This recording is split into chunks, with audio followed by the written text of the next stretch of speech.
ika-siyamnaputlimang kabanata. Awit ng pagpupuri sa Diyos.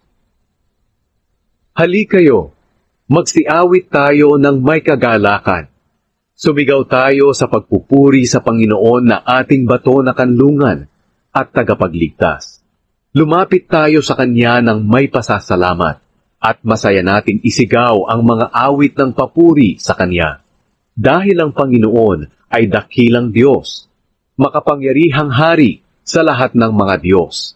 Siya ang may-ari ng kailaliman ng lupa at tuktok ng mga bundok. Sa Kanya rin ang dagat, pati ang lupain na Kanyang ginawa. Halikayo, lumuhod tayo at sumamba sa Panginoon na lumikha sa atin.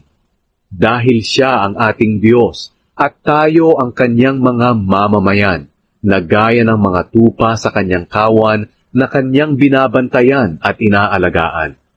Kapag narinig ninyo ang tinig niya, huwag ninyong patigasin ang inyong mga puso, katulad ng ginawa noon ng inyong mga ninuno doon sa Meriba at sa ilang ng Masa.